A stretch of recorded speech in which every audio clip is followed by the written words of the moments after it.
Olá, está começando mais um Central do Esporte. Muito obrigado para você que está conosco aqui no canal 15 da NET, na TV Unifra. O Central do Esporte desta terça-feira destaca a Copa do Mundo e também o basquetebol. Santa Maria vai ter um representante na decisão do estadual Sub-19 com o Corinthians Atlético Clube. Vou apresentar os nossos participantes e os nossos convidados do Central do Esporte desta terça-feira. Começo pela minha direita aqui, para a sua esquerda e na tela, o professor Gilson Piber. Tudo bom, professor? Tudo tranquilo. Tudo tranquilo? Vamos para mais um Central do Esporte? Vamos.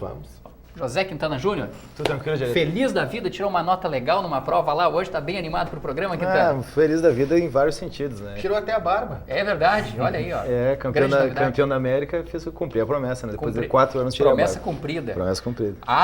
Quem diga que parecia uma criança, a Avenida Presidente Vargas, para cima e para baixo, parecia uma criança. Temos imagens? Não temos. Vamos ficar devendo essa. Mas legal mesmo ele poder comemorar. Obrigado mais uma vez, Quintana, por participar do Central do Esporte conosco. Prova, estou falando de prova. Quem vai ter prova para valer mesmo daqui a algumas semanas é essa gurizada aqui, ó. Pietro Lovato, técnico da equipe Sub-19 do Corinthians Atlético Clube. O Victor Agendes, jogador, né? E também o Patrick Dutra, ambos são jogadores da equipe Sub-19 do Corinthians. Sejam muito bem-vindos ao Central do Esporte. Deixa eu pegar esse gancho de prova e tudo mais, porque eu sei que o Victor Agendes tem prova daqui a pouco. Ele é aluno do curso de odontologia do Centro Universitário Franciscano e está especialmente aqui para participar do Central do Esporte. Sejam muito bem-vindos, pessoal. Boa tarde, é um prazer. Boa tarde, é um prazer. Agradecemos o convite mais uma vez do programa e estamos aí para divulgar um pouco do nosso trabalho, né? Essa gurizada que tem feito um bom papel no campeonato estadual. A gente espera trazer o título para Santa Maria na categoria Sub-19 do estadual de basquete. São quase 2 décadas, Pietro, que a equipe do Corinthians não disputa uma final de estadual nessa categoria, porque em temporadas anteriores, talvez lá no início do século, a nomenclatura era outra, mas o Corinthians derrota uma equipe tradicional, a Sojipa, né, na semifinal, chega à decisão, não vai ser uma decisão fácil, claro, mas como é que vocês receberam essa classificação? Como é que vocês conquistaram essa classificação a uma decisão de estadual, quase 2 décadas depois? Em primeiro lugar, isso é uma ideia que vem já desde o ano passado, né, de nós colocarmos a equipe Sub-19 no clube, para que essa categoria ela seja o nosso time adulto, né, e com a integração de mais 2, 3 atletas adultos, a gente possa estar disputando o estadual também na categoria adulta, né? Então essa era a primeira ideia, né? Que a gente formasse a equipe Sub-19, que a gente desse sequência nesse trabalho, né? Nos meninos que iniciam com 11, 12 anos lá no clube, para que eles possam seguir jogando no Sub-19 fazendo parte da equipe adulta, né? Essa equipe, desde o Sub-12, ela conseguiu alcançar 3 vezes o 3º lugar no estadual de basquete. Então é uma equipe que estava tendo sucesso em quadra e esse ano, graças a Deus, a gente conseguiu alcançar a final, né? Esperando aí conquistar o título a partir da próxima semana aqui para Santa Maria. Legal. Venceram as 2 partidas, professor Gilson Quintana. Contra a Sojipa, Placares muito parecidos, é verdade, mas venceram tanto em Porto Alegre quanto em Santa Maria. Pois é. E qual é a expectativa do Vitor e do Patrick com relação a essa final, né? Ou será contra a União Corinthians, tradicional equipe de Santa Cruz, ou contra o Grêmio Náutico União de Porto Alegre? Tem algum desejo aí por adversário? Eu acho que quem quer ser campeão e quem está treinando forte como a gente, não dá para escolher muito adversário, né? Claro que a gente está preparado para qualquer um dos times, mas vamos ficar aí no aguardo, não tem muita preferência, não. Eu já tenho preferência contra o Corinthians. Como o Pietro falou antes para vocês, eu já vim de um time de Lajeado que ano passado a gente foi campeão em cima deles. E esse ano eu quero ganhar de novo em cima deles para sempre ter aquele gostinho a mais. Sim, você veio de Lajeado, né? Isso. Jogava no Seat Bira, é isso? Lá de Lajeado? É. E aí tem essa rivalidade, né? Com a equipe de Santa Cruz do Sul e tudo mais. Que é ali perto aí. Por que a opção, né? Sair lá de Lajeado e vir jogar aqui em Santa Maria? É que lá as categorias de base vão até os 17 anos. Aí esse ano eu fiz 18, aí eu não teve clube lá e eu acabei sendo convidado pelo Pietro e pelo Catila para vir para cá e aí estamos aí fazendo parte da equipe. Um metro e? Pousando aqui. 1,94 m. Eu fiquei baixinho perto deles, professor. Imagina eu então, né? Imagina eu, ainda bem que eles Não estão falarei, sentados ali. Hein? Imagina imagina ainda bem que eles estão sentados, né? Porque Pela altura é 1,94 É pivô. pivô, né? Fica brigando no garrafão lá pelos rebotes. Pedro, como é que você trabalha a mentalidade deles? Que a gente vê o caso dele, que está fazendo o curso de odontologia aqui na casa. A gente sabe que viver do basquete no Brasil é complicado, né? A gente viu os últimos resultados em relação à Olimpíada também, ou seja, o incentivo a essa categoria é bem complexo. Como é que se trabalha essa questão motivacional? Sub-19, com certeza, quem está treinando até essa idade, de certa forma, pensa em se estender ao profissional ou, de certa forma, levar o máximo que for possível. Como é que se trabalha nessa linha de bastidor? A gente procura, em primeiro lugar, né, dar sequência, né, nas categorias de base, então a gente amplia esse horizonte dos meninos, né, que eles não precisam parar de jogar aos 17 anos, né, que eles podem seguir aos 19, e aí sim, depois que encerrar o 19, a gente começa já a pensar na questão do adulto. Mas, em primeiro lugar, é muito no amor, né, muito no amor ao esporte, né. Hoje a gente não tem condições de estar dando um incentivo financeiro para os nossos atletas, né. Nós estamos com boas possibilidades para que no ano que vem, sim, a gente consiga dar uma bolsa, né? A gente, esse ano, fez um esforço bem grande, né? Junto com as famílias do Patrick, do Julian, que é nosso outro atleta, para eles virem de fora para jogar aqui em Santa Maria, né? Mas, infelizmente, a gente ainda não consegue dar esse incentivo, né? Uma bolsa, né? Um salário. Para o ano que vem, a gente já tem isso bem encaminhado, né? Que a gente sabe que, como eles estudam, né, estão na escola, na universidade, né, eles têm que dar prioridade para aquilo que é a prioridade deles, né, que é o estudo, né, mas a gente quer também que eles se mantenham jogando basquete, né, mas isso é muito do amor que os meninos têm pelo jogo, né, a vontade de seguir jogando, né, alguns deles já têm perspectiva, né, de seleções gaúchas, né, com passagens na base, então com certeza eles estão sendo observados também por outras equipes, né? Mas durante o ano a gente tenta focar em fazer bem o nosso trabalho, né? E o que acontecer após a temporada, a gente está aqui para dar todo o apoio, né? Se os meninos tiverem algum tipo de oferta, né? De algum contato de alguma equipe do centro do país, onde eles teriam oportunidades aí sim de se profissionalizar, a gente também dá todo o apoio, né? E faz toda a força para que eles sigam esse sonho também de jogar basquete, né? Mas como tu comentou, né, a maioria dos nossos atletas continua estudando e a gente estimula para que eles continuem estudando também, porque o mercado realmente hoje no Brasil é um mercado que está crescendo, mas ele ainda é muito fechado, né? Então, às vezes tu fica 6 meses, 1 ano fora do mercado para tu te recolocar como atleta profissional é muito difícil, né? Então a gente vai trabalhando a parte esportiva, mas também a formação deles profissional também como seres humanos. Ouvir deles, né, Direta, qual é a expectativa deles em relação se é da sequência ou então depois dessa categoria seguir só com os estudos? O que vocês estão pensando para o futuro no basquete? Eu, como o Pietro falou, assim, eu levo muito o esporte no amor mesmo, porque, por exemplo, hoje eu tenho uma prova e essa prova eu vou fazer atrasada, porque semana passada eu faltei para ir jogar em Porto Alegre, né? E é no amor mesmo, e enquanto eu tiver possibilidade de estar jogando, de estar em quadra, de estar treinando, eu vou continuar porque realmente é o esporte que eu amo e enquanto nada me impedir, eu vou continuar. Qual é a tua posição, Vitor? Eu sou pivô também. Pivô? Isso. 2 pivôs, né? E para você, Patrick, como é que é essa história de estudar, de jogar basquete? Eu tô no ensino médio ainda, eu acabei agora esses dias, mas eu vou tentar ao máximo ser profissional, porque é o meu sonho desde pequeno e é o que eu quero pra minha vida. Sim. E se eu conseguir, né, eu vou... E dá tempo de estudar, treinar, jogar e namorar também? Namorar tá difícil, né? É o Pietro, é o treinador que não deixa? Todo mundo olhou pro Pietro, né? Rapidamente olharam pro Pietro, né? Eles olharam para mim para que eu arranjasse alguma coisa para eles. Né? Não, mas os meninos são bem responsáveis, assim, né? Vocês falaram na questão de namorar, né? Alguns no grupo também namoram, né? Então, é tudo apertado, mas dá tempo, né? Porque Tem traz que conciliar torcida também, tempo, né? Traz a conciliar, torcida, tem que o achar apoio, tempo né? pra Sim, cada com coisa, certeza. mas... Mas a gente vê a diferença de perfil, né? O Patrick veio de Lajeado, ou seja, quem deixa a família para jogar num clube aqui já está pensando na questão profissional. Já é o caso do Vitor, já está fazendo o curso de odonto, já está pensando no que vai ser carreira após a parada do basquete. A gente já consegue perceber esse perfil. Já é uma espécie de estratégia para a carreira. É muito legal, né? É muito legal nessa fase da vida você praticar um esporte, uma atividade física e poder também estudar, enfim, viajar, seleção gaúcha. Então, acho, né, Pietro, que isso também está no trabalho de formação, né, desse jovem enquanto cidadão. Né? Com certeza. A nossa proposta para as categorias de base é justamente essa: formar os atletas na parte esportiva, né, os aspectos técnicos, táticos, físicos, psicológicos também, né, da concentração, do espírito de equipe, mas também oportunizar para eles, através do basquete, né, oportunidades de estudo.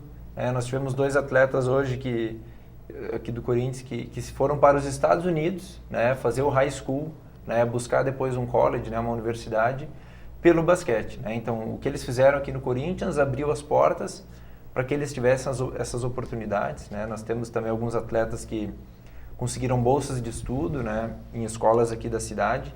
Então, a gente busca sempre estar aliando essas duas coisas. Né? Falando um pouco mais assim sobre a questão deles se profissionalizarem, né?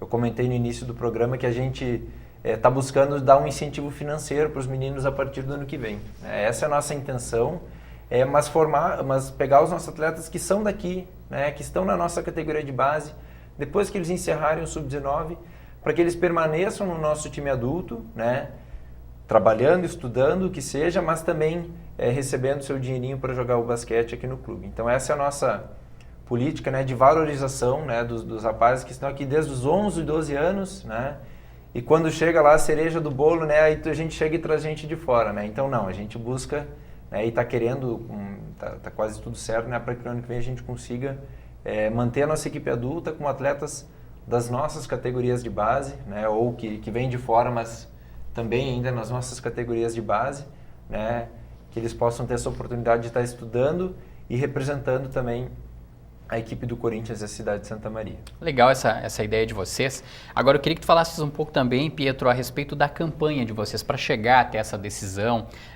Não é fácil estudar, não é fácil trabalhar, não é fácil viajar. No caso do Patrick, vindo de outra cidade, tenta conciliar tudo, até essa questão do que o professor Gilson, né, descontrair aqui o ambiente no programa sobre essa questão de namorar. Exige concentração, exige dedicação, exige persistência, né? Conta um pouquinho pra gente, o Patrick e o próprio Victor também podem falar pra gente como é que foi a campanha de vocês nessa temporada para chegar até essa decisão. Primeiro que o campeonato iniciou em maio, né? Nós estamos com 5 equipes, né? Nós fizemos uma primeira fase muito boa, né? Nós perdemos apenas um jogo, né? Por 1 ponto na última bola lá em Santa Cruz, né? E todos os outros jogos a gente venceu. E uma característica assim da nossa equipe é a nossa defesa, né? Que é a melhor defesa do campeonato até agora. Nós não tomamos, para vocês terem uma ideia, em nenhum jogo esse ano, nós tomamos mais do que 55 pontos.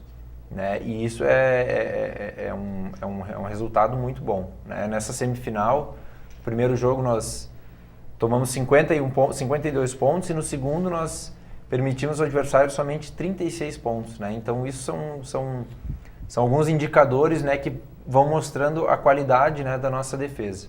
Né? E assim, o processo, né, de treinamento, toda essa campanha tem sido com muita dedicação dos meninos, né? Apesar deles terem todos esses compromissos, né?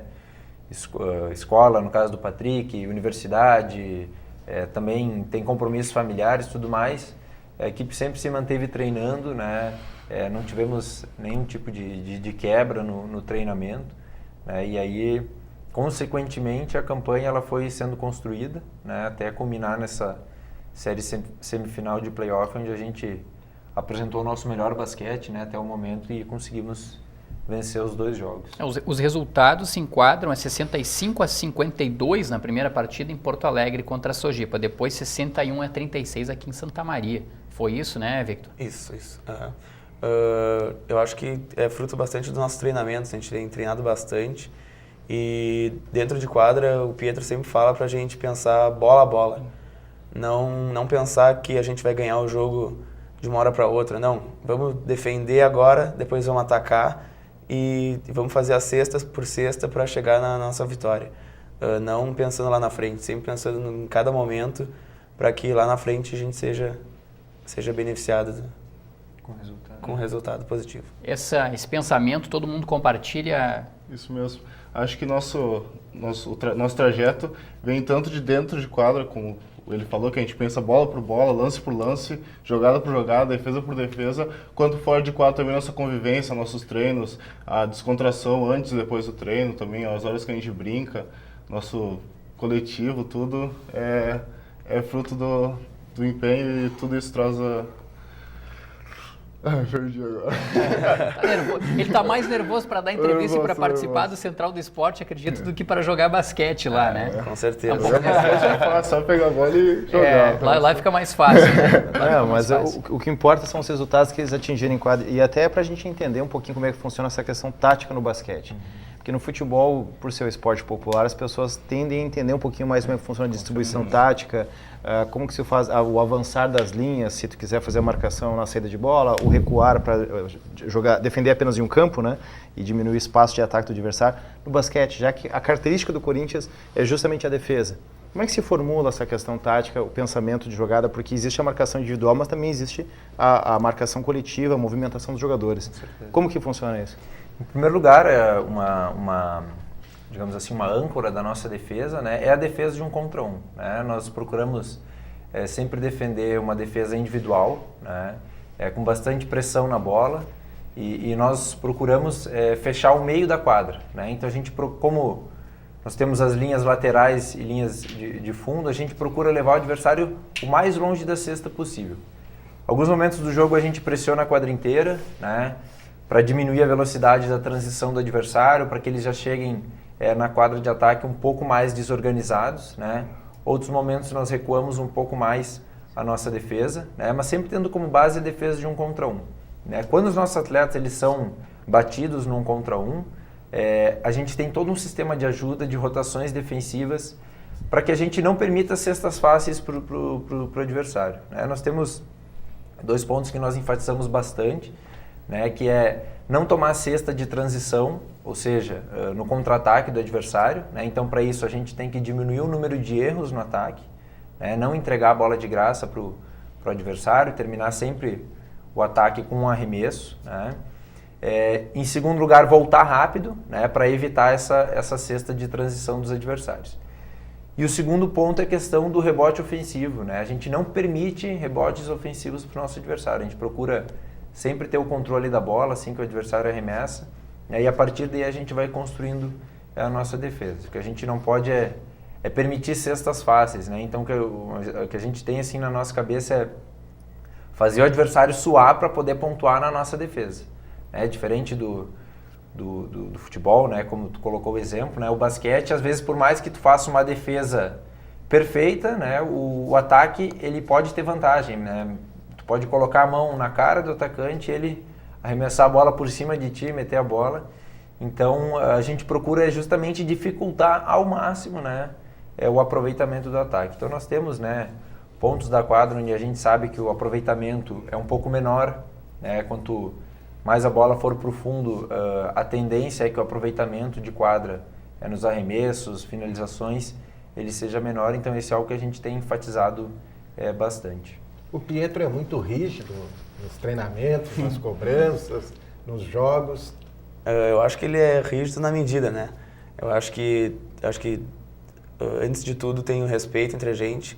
Às vezes, claro, um se passa, outro se passa, mas no final sempre um pede desculpa pro outro. A gente tem uma baita relação, assim, é algo que a gente tira o chapéu para ele, que apesar de ele ser técnico, ser rígido no ponto que ele tem que ser, a gente é grandes amigos dentro e fora de quadra, e acho que isso é o ponto-chave da nossa equipe.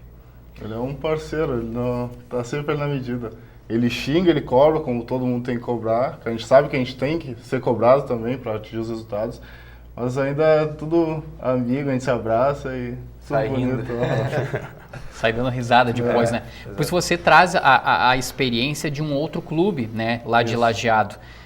Em termos de estrutura, em termos de ambiente, você encontrou algo melhor, algo igual, parecido? Como é que você avalia lá isso, nosso Patrick? time Quando eu jogava no passado era muito mais descontraído. A gente brincava a viagem inteira, chegava nos clubes brincando. Mas aí depois que a gente entra no vestiário, isso todo lugar sempre vai ser, entrou no vestiário, a gente foca, a gente concentra, a gente se prepara bem pro jogo mentalmente para não errar o mínimo possível, né? Não tem como não errar. Mas é isso, não muda muita coisa. O que importa é jogar basquete e ganhar jogos. Que legal isso, que bacana. Esse negócio de ter chefe rígido na medida de gestor, eu lembro que surgiu isso com a gente, né? Há controvérsia. Foi nosso professor, em épocas diferentes, surgiu sempre puxar o nosso ali na medida certa, mas sempre foi nosso parceiro, né, professor? É verdade, Tá é bom, verdade, tá bom. é verdade. E o que houve lá no Bira? O Bira foi campeão estadual, tinha equipe adulta. O que ocorreu lá assim que o time, pelo menos o adulto, perdeu força, né, Pois é. no estado? Foi muito pelo patrocínio lá, pelo dinheiro aí. Que o Bira fez um clube um time do ano muito bom e no outro ano não conseguiu manter. Aí eles preferem, como o X, que é um dos treinadores, falou pra mim, eles preferem não botar o time do que botar um time fraco. Então eles preferiram esperar um pouco mais para fazer um time mais forte, conseguir dinheiro para ser campeão mesmo, não só para participar como aconteceria se eles continuassem. Já é uma abordagem diferente, né, aqui do clube, né? Nós, a Sojipa, né, um clube também que tem essa abordagem parecida com a do Corinthians, né, de colocar a gurizada para jogar no adulto, né? Então, o Bira de Lajeado procura sempre estar com um investimento bem alto, né? O último ano que eles foram campeões, eles ganharam de Caxias do Sul, a equipe que hoje está no NBB, com um investimento maior que a equipe de Caxias do Sul, né, que no ano seguinte ia disputar a Liga Ouro. Né? Então, assim, são duas formas de se fazer basquete, né? Ou com um grande investimento, né, se trazendo atletas renomados, né, no cenário nacional, ou colocando a nossa gurizada, a nossa base, né, que é bem formada aqui no estado, para jogar. Então, Legal. Uma pergunta para os três agora, rapidinho. Como é que vocês estão vendo o basquete, não só no panorama aqui no estado, mas no Brasil como um todo, assim?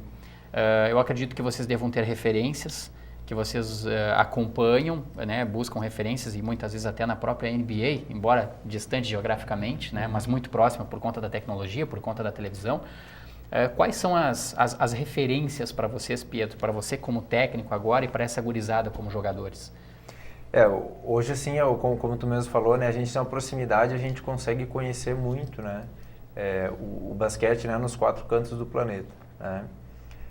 Talvez diferentemente de uma tendência assim que a gente tem visto hoje entre os técnicos, né, até mesmo às vezes na imprensa aqui do Brasil.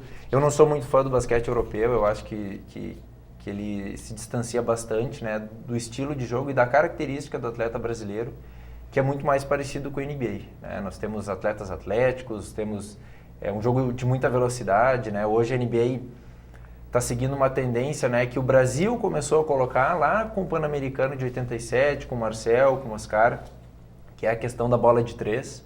Né? Hoje o Golden State Warriors, que é o campeão da NBA, é um time que explora muito, né, esse recurso do jogo.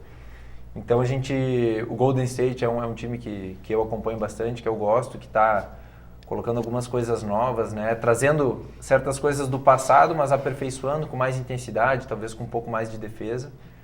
Para mim, hoje é uma referência assim, que a gente procura observar e claro, trazendo para a nossa realidade, né?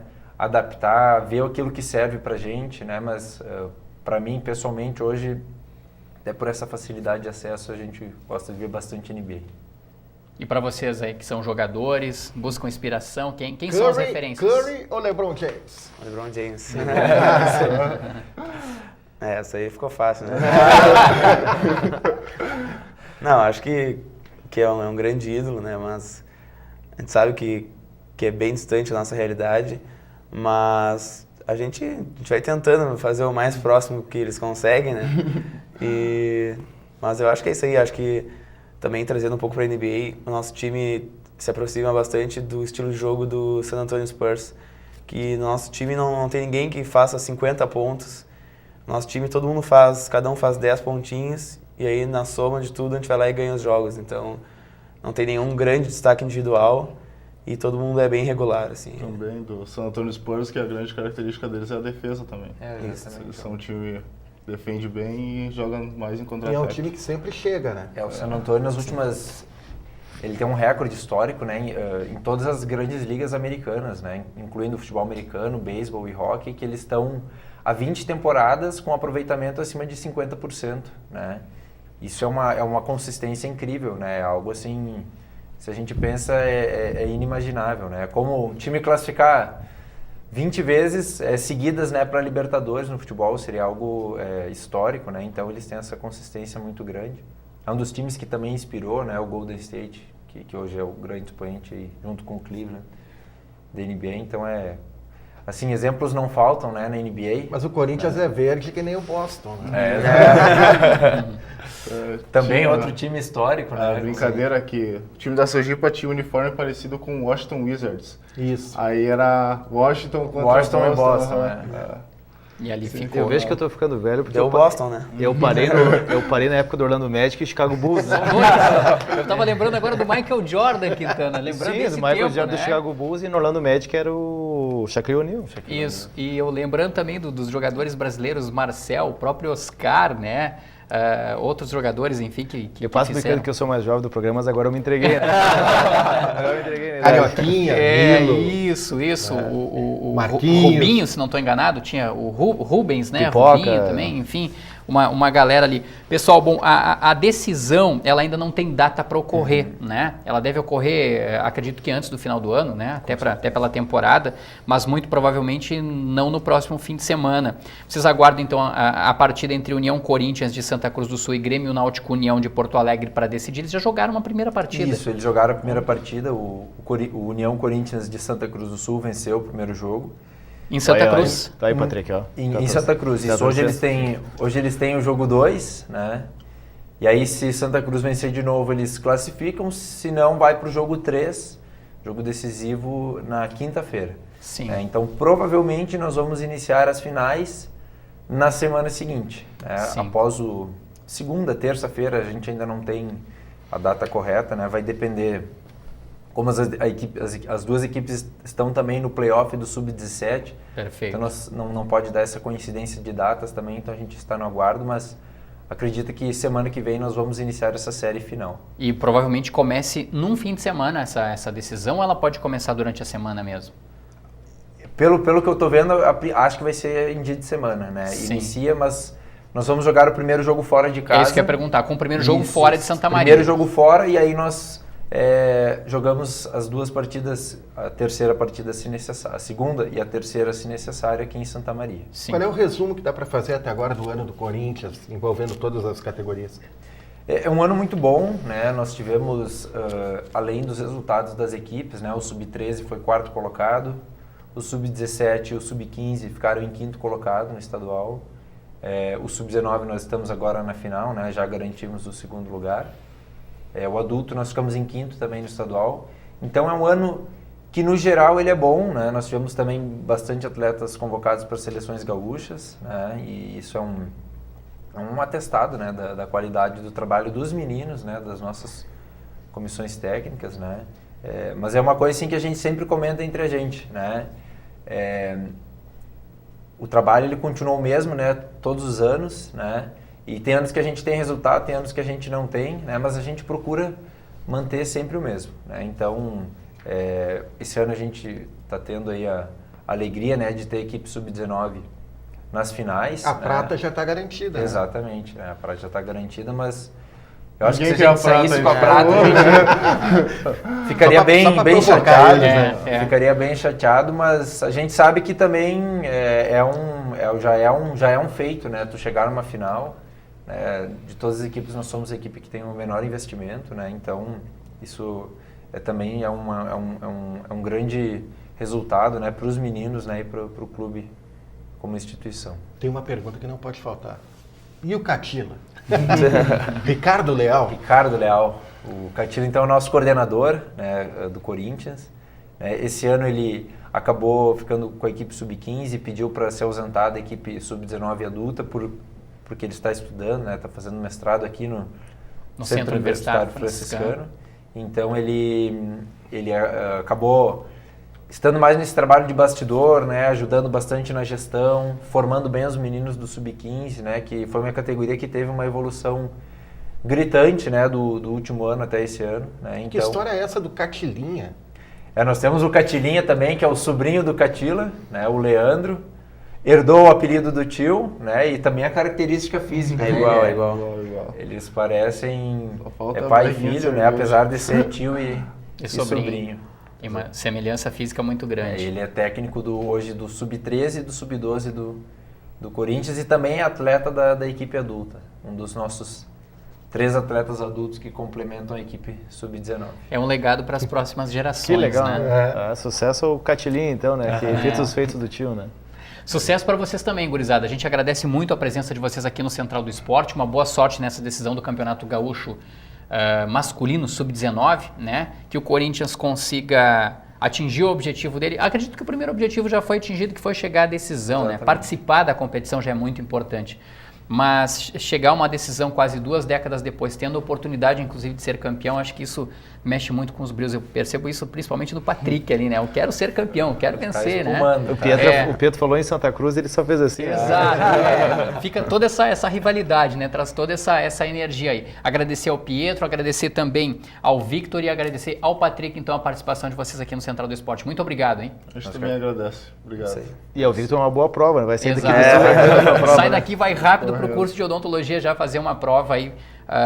Fechamento de semestre já, né? Isso, é a última. Olha com aí. as férias. Olha aí que legal. Mais uma vez, muito obrigado, pessoal. E boa sorte para vocês na decisão, hein? Muito obrigado. A gente agradece a oportunidade, né, de estar falando um pouco do nosso trabalho e contamos com a torcida de todo mundo para trazer esse título não só para o Corinthians, mas para Santa Maria, que seria muito importante para o cenário esportivo local. Título é sempre muito bem-vindo, seja em qualquer modalidade, né? A gente vai junto comemorar o presidente lá sempre. Olha, tá decretado já. Central do Esporte vai fazer um rápido intervalo de 1 minuto para você tomar uma água e fazer um lanche, mas permaneça conosco, hein, aqui no canal 15 da NET, porque na sequência a gente volta para falar de Copa do Mundo. Eu sei que eles não vão ficar aqui do meu lado, eu até gostaria que eles permanecessem aqui do meu lado, o professor Gilson e o Quintana, porque daí assim eu consigo ficar mais alto, pelo menos aqui mais alto que eles, mas eles vão trocar de lado. No entanto, a qualidade do programa vai permanecer a mesma. Já voltamos.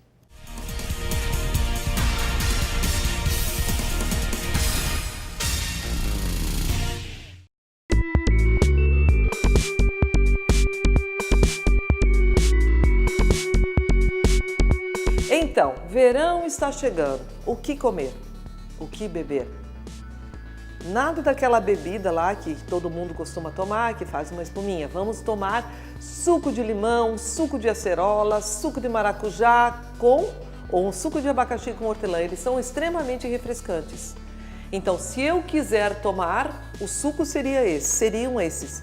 Comer frutas da época, muita verdura, muito legume, muito importante. Evitar as massas, evitar as carnes, os molhos, os queijos mais elaborados.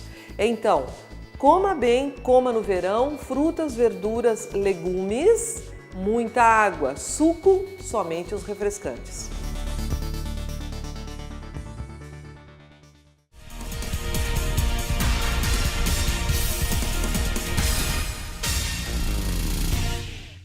Estamos de volta com o Central do Esporte. Muito obrigado para você que nos acompanha aqui pela TV Unifra, pelo canal 15 da NET. No primeiro bloco nós falamos, né, do basquete do Corinthians, que com a equipe Sub-19 está disputando o estadual, né, a final estadual da categoria. E agora no segundo bloco a gente fala de Copa do Mundo. E os meus companheiros aqui de Central do Esporte nesse segundo bloco, professor Gilson Piber e também o José Quintana Júnior. Tivemos o sorteio no dia 1º de dezembro das chaves da Copa do Mundo, né?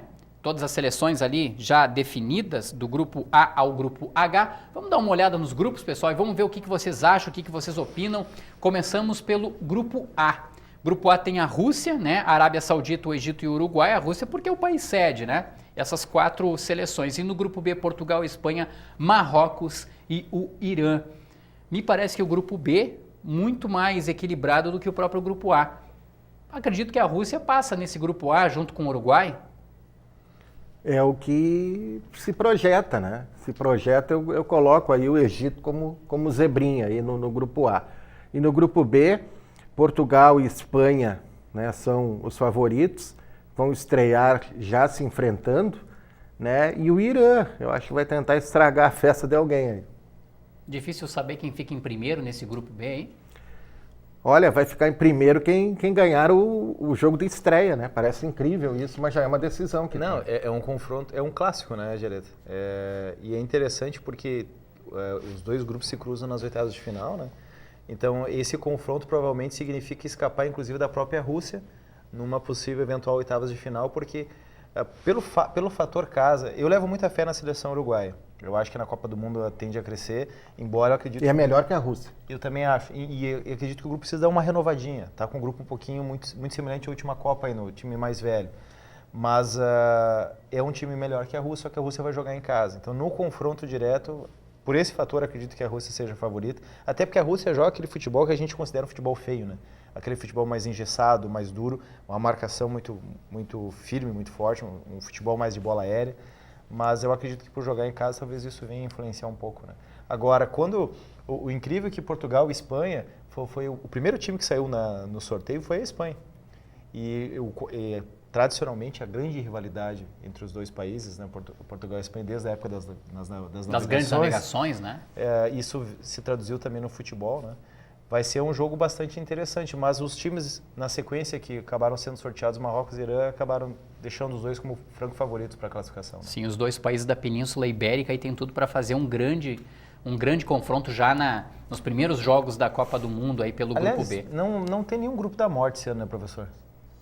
Vamos ver os conferir próximos, ali. vamos ver os Vamos próximos. conferir Olha, ali. o Márcio Santos está rodando os próximos dois grupos para a gente aqui, grupo C e grupo D. No grupo C, a França, a Austrália, Peru e a Dinamarca. E no grupo D, a Argentina, Islândia, Croácia e Nigéria. Eu lembro sempre que o grupo C, o primeiro colocado do C, enfrenta o segundo do D e o primeiro do D, o segundo do C. Para mim, no grupo C, a França não vai ter vida difícil. Talvez não tenha vida fácil, é verdade, mas não vai ter vida difícil. Eu acredito que a França é a favorita para ficar com essa vaga no grupo C, no primeiro lugar. E aí sobra ali Peru e Dinamarca, talvez muito mais para a Dinamarca, porque o Peru volta a disputar uma Copa do Mundo depois de 36 anos, né? E a Austrália é aquele time pesadão, né? Que joga na bola aérea, né? Já vem há um bom tempo disputando Copa do Mundo. E o caminho deles está mais complicado, né? Não tem mais a vaga direta da Oceania. Não, não. Quem sabe o Peru aí do Ricardo Gareca, né? Do Paulo Guerreiro. Será que o Paulo Guerreiro vai ter condições, né?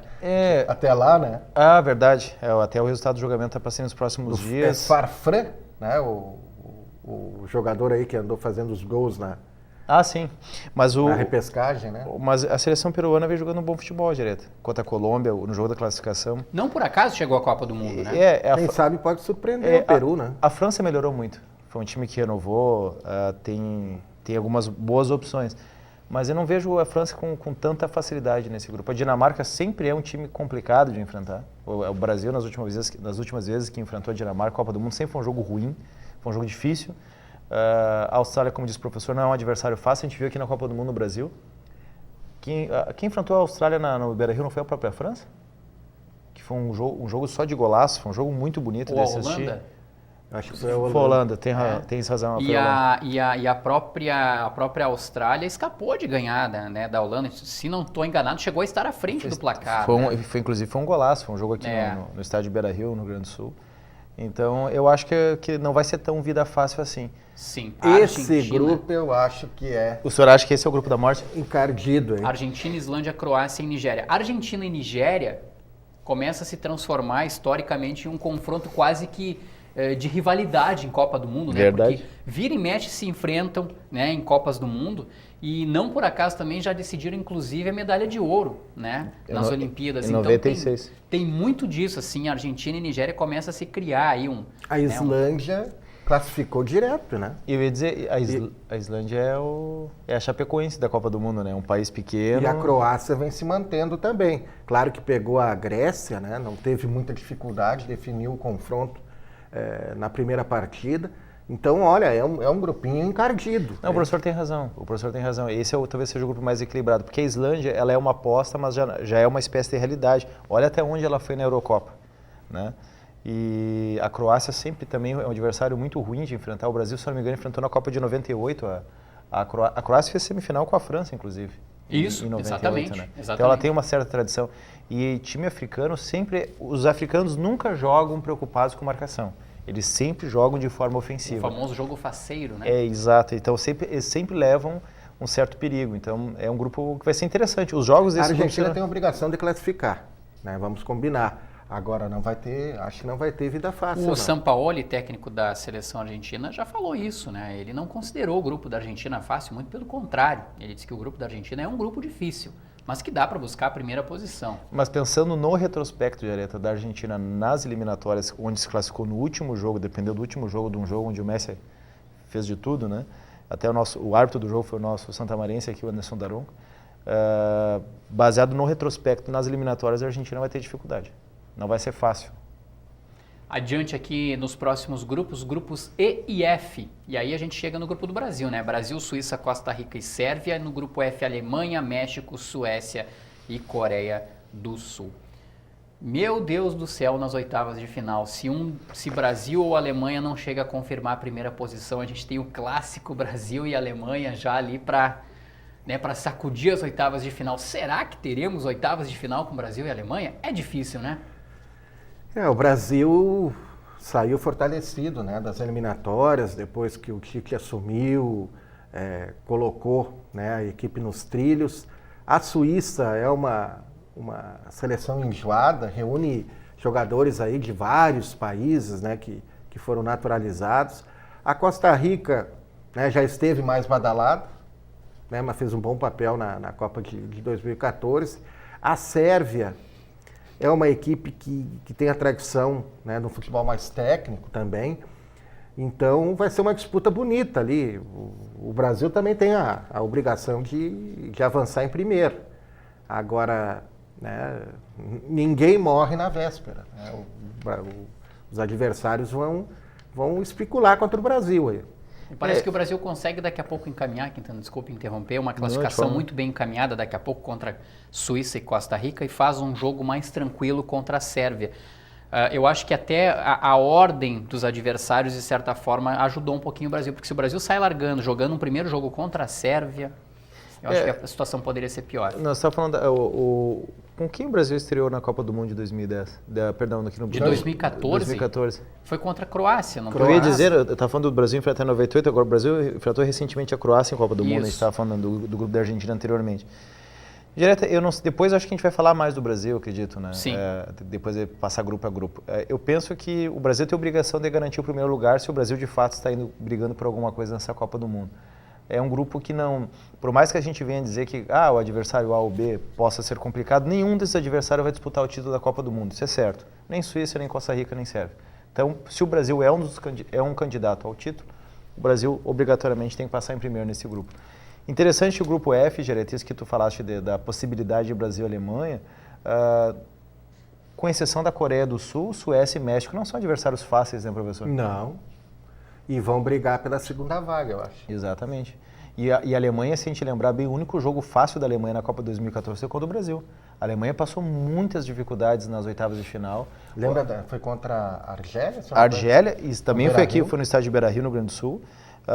Na final contra a Argentina, ganhou a prorrogação. O único jogo fácil para a Alemanha, onde ela passeou em campo, foi contra o Brasil na semifinal. A nossa produção sempre muito bem atenta, está me passando uma cola aqui via aplicativo, dizendo que sim, a Austrália joga muito em função do Tim Carroll, que é um jogador veterano já da equipe, né, e que lembra, e de fato jogou muito bem nessa partida citada por você, Quintana, no Beira-Rio, né, contra a Holanda. E o Brasil, de fato, estreou em 2014, também fui dar uma colada rápida aqui na internet, já não lembrava mais, 2014 o Brasil estreou contra a Croácia, venceu por 3-1. Foi na Arena Corinthians, né? Exatamente. Então, são as nossas colas aqui, rapidamente.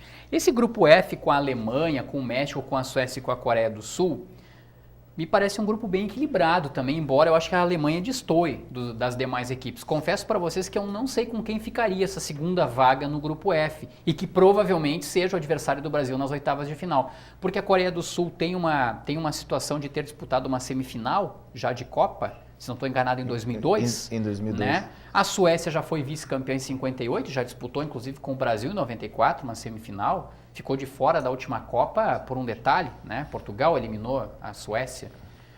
E o México, bom, o México é sempre o México, né? Tem horas que vai bem, tem horas que vai mal. Nunca chegou, né?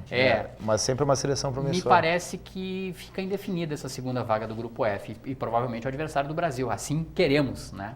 Professor Gilson. Não, é por aí, de acordo, Jair. Só para finalizar, eu penso que a gente analisa muito o retrospecto, né, antes de a gente cravar alguma coisa. O México, o problema do México é a CONCACAF. A CONCACAF é uma disputa eliminatória muito fraca. E os Estados Unidos conseguiu a proeza de promessa algum dia disputar o título, nem sequer se classificar para essa Copa do Mundo. Mas o México se classificou com muita folga. A Suécia eliminou a Itália. É importante a gente lembrar isso, né? A Suécia ela vem com certo know-how. E a Alemanha se classificou invicta. 10 jogos, 10 vitórias, Foi né? o único time que teve 100% Eu achei muito bem lembrado aproveitamento. essa história da Suécia, Quintana. Eliminou nada mais, nada menos do que uma seleção tetracampeã do mundo. Tudo bem que daqui a pouco passa por um momento ruim, precisa de uma renovação daqui a pouco, E tem mas gente é sempre que quer a Itália. o Ibra de volta, né? Ah, verdade. E eu acho difícil ele ficar fora da Copa. Mas a Itália sempre é a Itália, né? E aí a Suécia foi lá, conseguiu, eliminou Sem o e Ibra. tudo mais. Sem o Ibrahimovic, é verdade. Eliminou.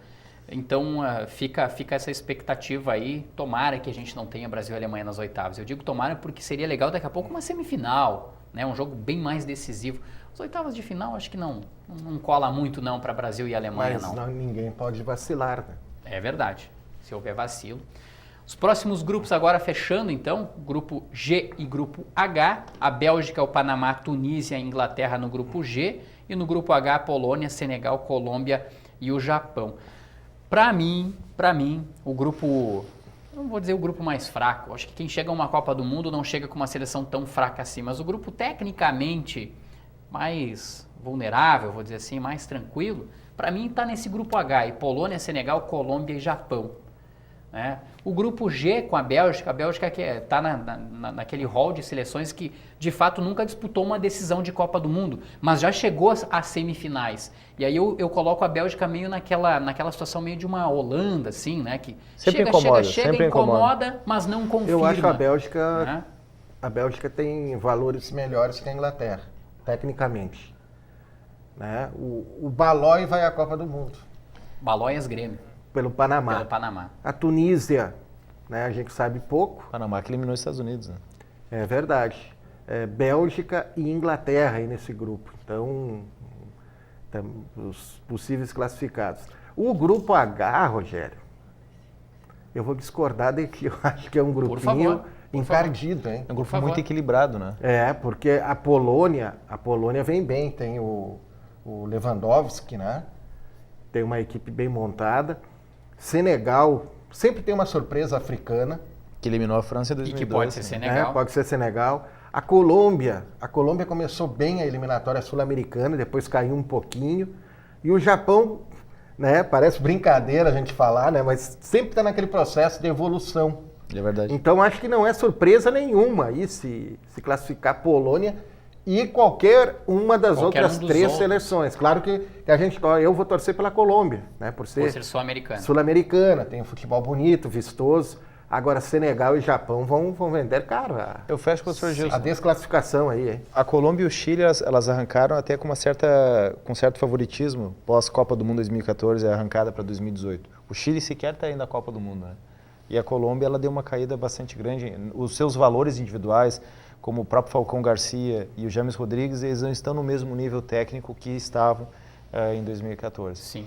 Eu me refiro, quando eu falo desse grupo H, não de uma questão técnica. Eu acho que tinha que ter, sei lá, um tempero. Daqui a pouco uma Itália podia estar nesse grupo, entendeu? Daqui a pouco a Itália faz falta. Uma seleção mundo, campeã, né, do mundo poderia faz estar falta. ali, uma seleção vice-campeã e tal. Eu acho um grupo assim...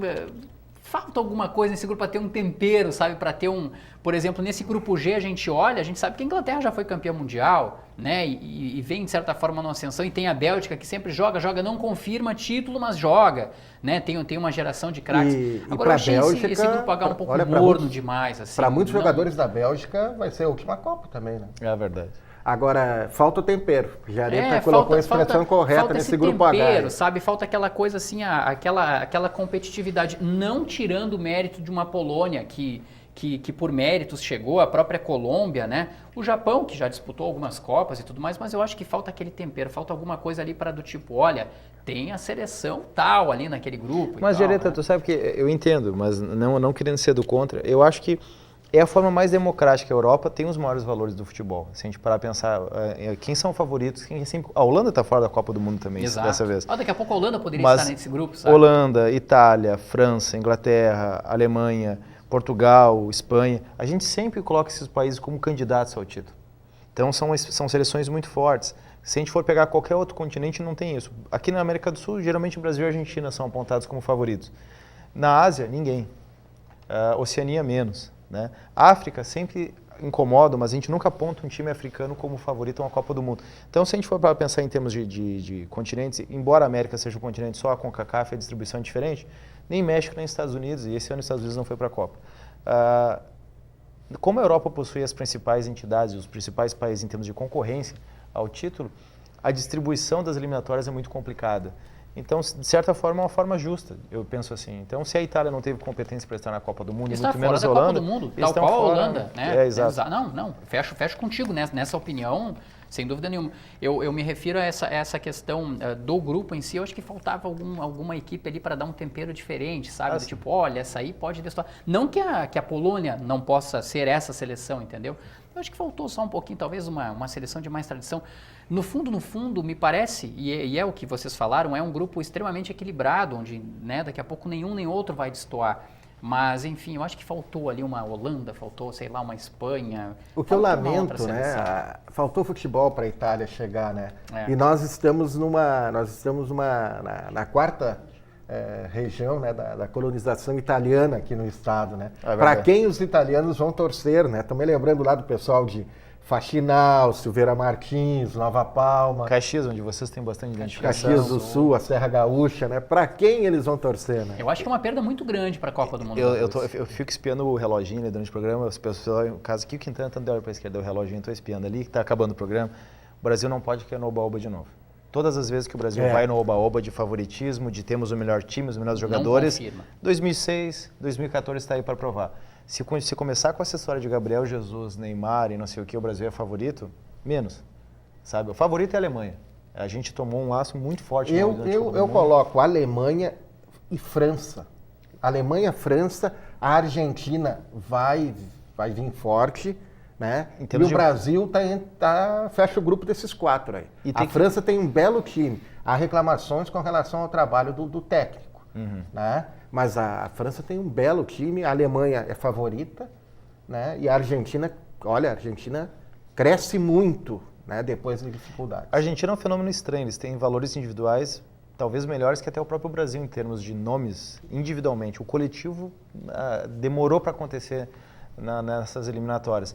Agora vai incomodar, não tenha dúvida, o São Paulo organizou a casa, a Argentina estava com dificuldade de achar o treinador certo. E ele vai ter um tempinho a mais agora para trabalhar. E o Brasil acertar o time. O Brasil tem que mudar o discurso. Na última Copa do Mundo em casa, nós éramos favoritos, cravavam isso. E aconteceu o fiasco. Mas eu acho que o Tite não vai cair nessa armadilha. Eu ia falar isso agora. Eu espero que não, A imprensa, nós somos muito responsáveis por esse oba-oba também. E nesse momento eu estou vendo um movimento muito favorito. Mas me parece que o Tite ele é equilibrado a ponto de saber separar um pouquinho e não deixar os jogadores entrarem nesse oba-oba aí de já ganhou. Tanto que quando ele assumiu a seleção brasileira, a gente viu o que ocorreu tudo, né?